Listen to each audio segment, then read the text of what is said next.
Shalom, Bapak Ibu Saudara. Renungan kita kali ini kita beri tema rumahku atau rumah Tuhan adalah rumah doa bagi segala bangsa. Mari saya baca ayatnya, Yesaya 56 ayat yang ke-7 bagian bawahnya itu. Sebab rumahku akan disebut rumah doa bagi segala bangsa. Ini rumah Tuhan maksudnya, adalah rumah doa bagi segala bangsa. Ini renungan ini berseri ya, karena ada beberapa hal. Yang pertama, pengertian umumnya dalam kekristenan, rumah Tuhan itu sesuatu yang bahkan ada yang mengatakan gedung denominasi itu rumah Tuhan, dan nanti ujung-ujungnya perbendaharaannya harus diisi ya, persepuluhannya dan sebagainya itu ya. Atau ada juga pengertian rumah Bapa itu suatu tempat ya, nggak tahu di mana, pendeknya bukan di bumi, tempat yang katanya indah, bahkan apartemennya apa semuanya. Jadi kalau orang meninggal maka sering ada sebutan tuh sampai ketemu di rumah Bapa gitu ya. Di sana katanya jalannya dari mah dan enak sebagainya begitu ya. Ini pengertian rumah Tuhan aja atau rumah Bapa itu masih keliru ya kalau kita baca nanti dalam Alkitab. Apa sih maksudnya rumah Tuhan itu apa, siapa dan sebagainya itu ya. Nah nanti baru kita belajar kenapa rumah Tuhan kok disebut rumah doa bagi segala bangsa. Jadi berserilah ya, pelan-pelan kita coba renungkan tema kita ini. Rumahku akan disebut rumah doa bagi segala bangsa. Terutama juga kadang-kadang kan rumah doa itu sudah sering ya rumah-rumah ya salah satu rumah di depan rumah saya ini atau rumah saya ini sih dibikin juga rumah doa bagi rumah doa Suara dari Patmos ya. Banyak gedung-gedung juga rumah doa. Nah, itu karena harus dipahami juga rumah doa itu ya bukan maksudnya gedung nantinya ya, jadi salah lagi ya. Oke lah, coba dulu nanti kita pahami dulu. Nah kita mau lihat latar untuk renungan yang pertama ini, latar belakang dulu lah. Ini ayat Yesaya 56 ini yang menyatakan bahwa rumahku disebut rumah doa bagi segala bangsa. Nah kitab Yesaya ini ada 66 pasal. Nah banyak orang percaya umumnya dulu ya, tradisional, mengatakan bahwa ini semua ditulis oleh Yesaya ya, Nabi Yesaya.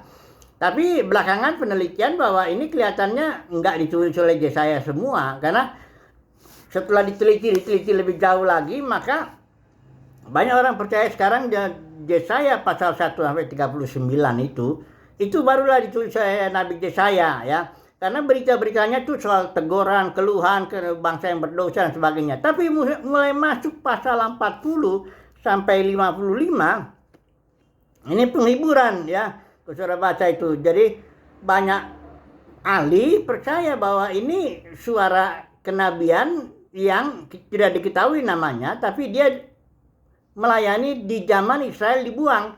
Jadi Israel kita tahu dalam sejarahnya dibuang ke Yehuda ya. Kalau Israel yang di utara itu, kerajaan utara itu tahun 722 sebelum Masehi. Yang di bawah ini, yang selatan ini, kerajaan Yehuda itu tahun 586 sebelum Masehi, dibuang ke Babel. Yang satu dibuang ke Asyur ya, dan nggak pulang itu. Nah dibuang ke Babel. Nah jadi di Babel itu inilah suara yang pasal 40 sampai 55, karena nabinya nggak ketahuan ya disebutlah Deutero Yesaya ya.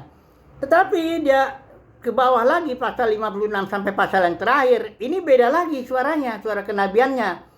Ini berbicara soal Israel yang dalam kondisi sudah pulang ya. Sudah pulang ke tanah perjanjian. Nah kita tahu ya di zaman Raja Darius itu Israel sebagian itu di kitab Ezra Nehemia itu jelas itu kelihatan itu ya.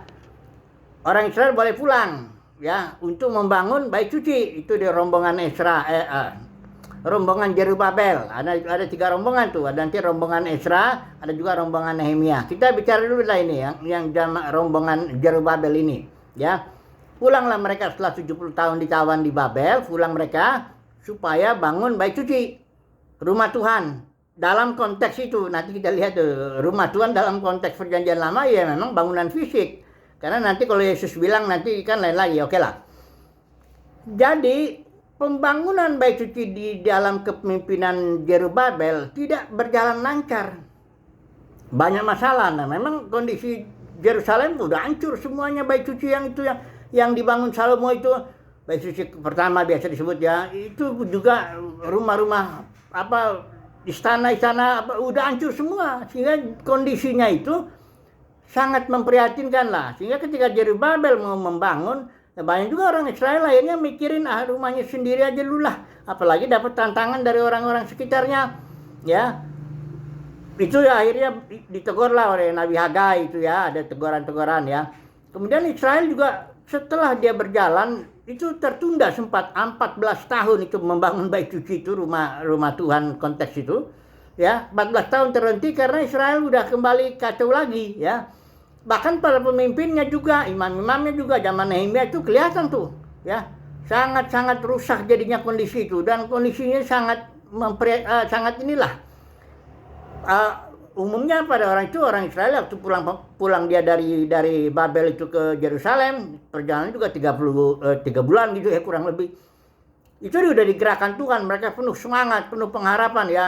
Bahkan ada yang menganggap Zerubabel itu adalah Mesias ya. Tahu-tahu begitu sampai di kota Yerusalem membangun, nah mulai ternyata banyak masalah, tertunda 14 tahun, para pemimpinnya akhirnya mulai rusak lagi ya, biasa begitu ya. Nah, makanya nanti di sini ada ayatnya yang para pemimpinnya. Nah, dalam kondisi sedemikian inilah ya konteksnya, konteks latar belakangnya, itu bersuaralah ini Nabi Yesaya, disebutnya Trito karena nggak ketahuan juga namanya siapa. Jadi disebut atau Yesaya 3 dari pasal 56 sampai pasal 66, pasal terakhir. Itu bicara memberi semangat lah kepada orang buangan yang udah pulang ke Yerusalem yang sedang membangun bait suci yang penuh dengan masalah-masalah di situ ya. Nah, jadi disinilah Tuhan berbicara, rumahku akan disebut rumah doa bagi segala bangsa, memberi semangat lah ya. Karena di sini nanti kalau kita baca ada juga orang asing yang merasa Tuhan akan menyingkirkan aku, atau orang kebiri yang Tuhan akan menyingkirkan aku dan sebagainya. Tapi Tuhan bilang begitu. Nah, mari kita lihat dulu sebagai penutup lah dulu ya, pembukaan di sini ya. Bagaimana kondisi pemimpin ya, pasal 56 ini ya, ayat yang ke-9 sampai 12 ya. Di sini Nabi Trito Yesaya 3 ini, dia bilang begini. Hai segala binatang di padang, hai segala binatang di hutan, datanglah untuk makan. Sebab pengawal umatku adalah orang-orang buta. Ini para pemimpin di zaman Zerubabel dan sesudahnya itulah. Pendeknya di zaman itulah ya. Itu dikatakan di sini para pemimpin pengawal umat Tuhan itu adalah orang-orang buta. Mereka semua tidak tahu apa-apa. Mereka semua adalah anjing-anjing bisu, tidak tahu menyalak. Mereka berbaring melamun dan suka tidur saja. Nah, ini teguran kepada para pemimpin di zaman ketika pembangunan bait suci atau barangkali sudah selesai dan terjadi penyimpangan. Kalau saya lihat kalau itu kawin campur ya, atau ada lagi terjadi persepuluhan, kalau di Malaysia itu nggak dikasih ya, dan sebagainya lah, persoalan-persoalan yang ditulis juga dalam kitab Esra Nehemia itu ya.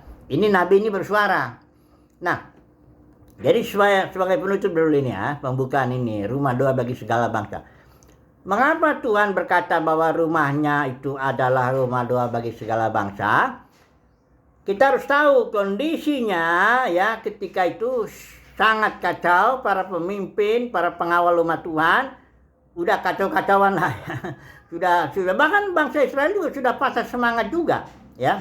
Nah, jadi kita harus tahu ya latar belakangnya itulah ya. Ayat firman Tuhan ini yang menegaskan rumahku akan disebut rumah doa bagi segala bangsa, diharapkan memberi semangat kepada para orang buangan yang sudah di Yerusalem itu ya.